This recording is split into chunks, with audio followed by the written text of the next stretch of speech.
Hello my lovely student. Assalamualaikum warahmatullahi wabarakatuh. Welcome to my English lesson. Video kali ini, Miss akan menjelaskan materi kelas 7 semester 2. Materi kita kali ini yaitu tentang descriptive text. Pada kurikulum Merdeka ini, di capaian fase D, diharapkan peserta didik dapat menggunakan teks deskripsi.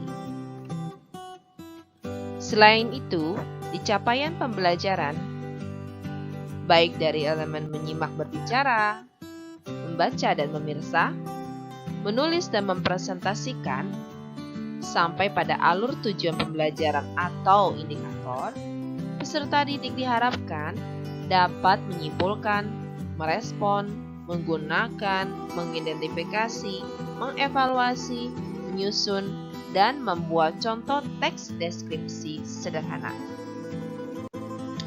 Kembali kepada materi kita, definisi tentang descriptive text. So, what is descriptive text? Descriptive text is a text that describes a particular person, animal, place, or thing. Jadi, teks deskripsi adalah sebuah teks yang menggambarkan bagian seseorang, hewan, tempat, atau benda. Only one in the world. Hanya satu di dunia. Contoh di sini adalah a particular person. Bagian dari seseorang. Mr. Jungkook.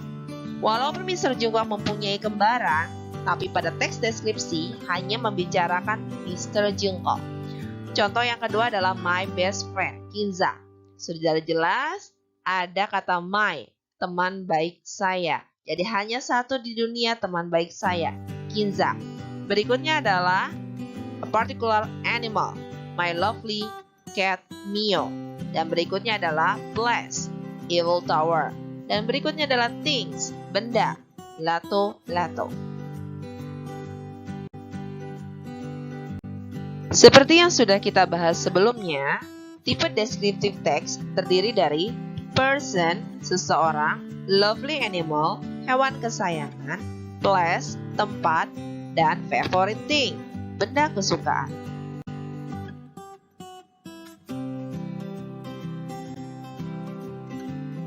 Contoh dari tipe descriptive text person.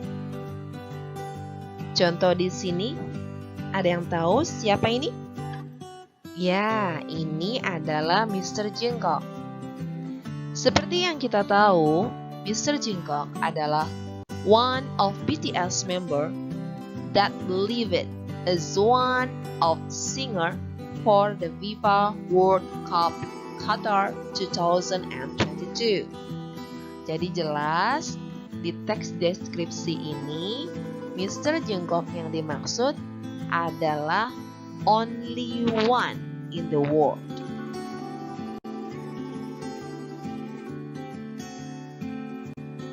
Masih pada contoh tipe descriptive text person. Di sini dapat kita lihat my friend Kinza. Dari kata my dapat menjelaskan bahwa Kinza adalah teman saya.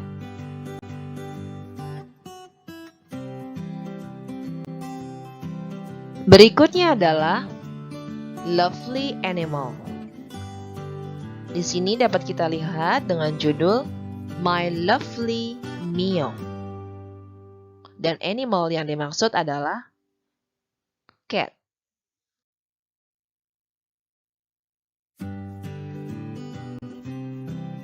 Berikutnya adalah tipe descriptive text place. Dan di sini adalah Eiffel Tower. Bisa juga place yang lainnya, seperti Borobudur, maybe Kuta Beach, and yang pasti hanya satu di dunia, only one in the world. Tipe teks deskriptif teks berikutnya adalah yang berhubungan dengan benda. atau favorite things. Contoh di sini adalah my favorite toy, lato-lato. Bisa juga seperti benda lainnya, mungkin kamera, sepeda, atau lainnya. Dan berikutnya, the purpose of descriptive text atau tujuan dari teks deskripsi. Jika terdapat pertanyaan, why is the text written? What is the purpose? What is the social function? Or what is the writer's intention? Maka jawaban yang tepat adalah to describe, untuk tujuan umumnya. Namun, jika di dalam sebuah soal tidak terdapat jawaban to describe, jika paragrafnya berupa benda seperti kamera, bicycle, or maybe a cat, or maybe a person, maka jawaban yang tepat untuk tujuan khususnya adalah to introduce someone or to introduce something. Begitu juga dengan tempat wisata, mungkin seperti Bali, or maybe Kuta Beach. Untuk jawaban tujuan khusus yang tepatnya pada teks deskriptif tersebut adalah to attract people to visit or to attract people to come. Namun, kembali kepada tujuan umum dari teks deskriptif adalah to describe.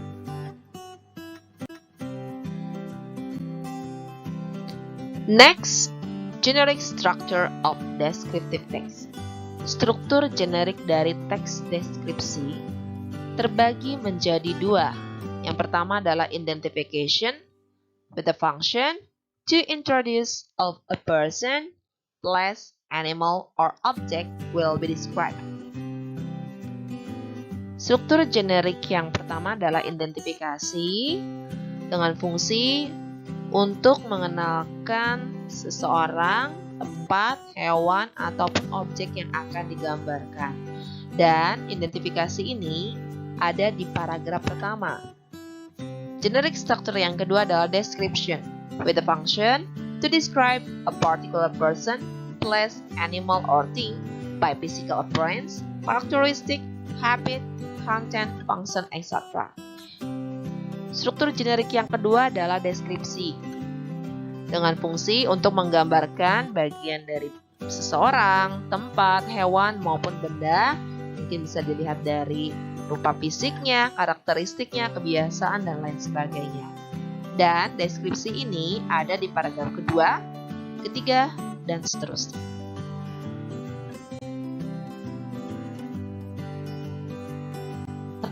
Language features dari descriptive text. Yang pertama adalah specific participant. Seperti yang sudah dibahas sebelumnya, Mr. Jungkook, my lovely meal, Eiffel Tower, my favorite toy. Paragraf tersebut hanya membicarakan satu atau specific participant. Hanya Mr. Jungkook, hanya my lovely meal, dan seterusnya. Language features yang kedua adalah simple present tense.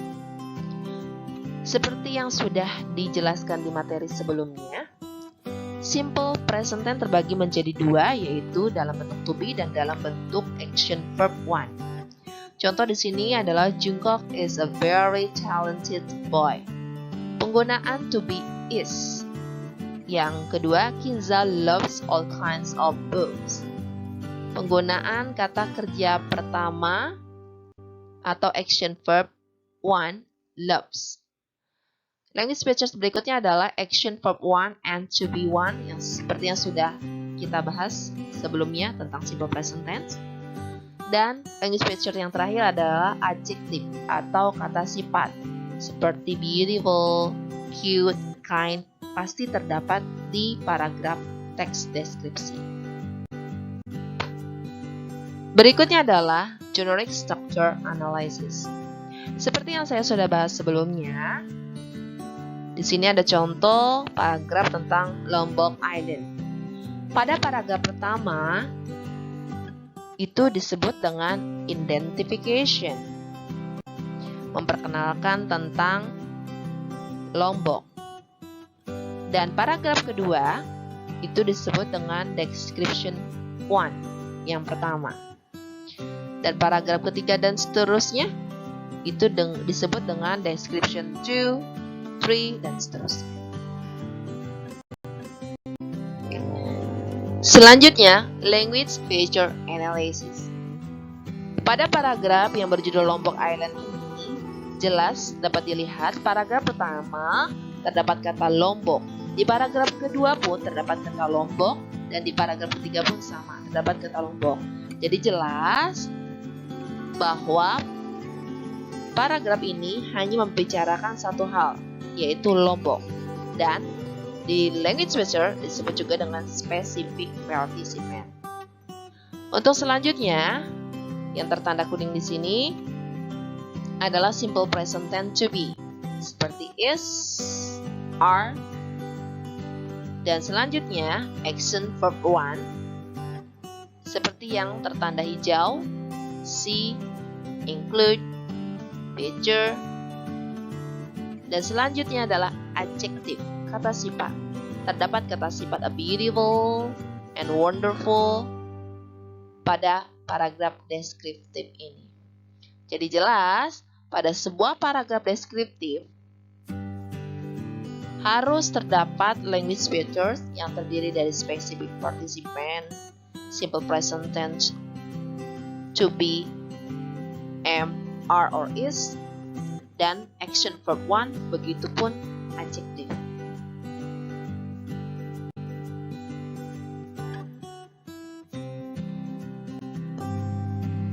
Oke everyone, selesai sudah ya materi kita kali ini. Semoga apa yang tadi saya sudah bahas bermanfaat untuk kalian semua. Sampai bertemu di materi berikutnya. Thank you.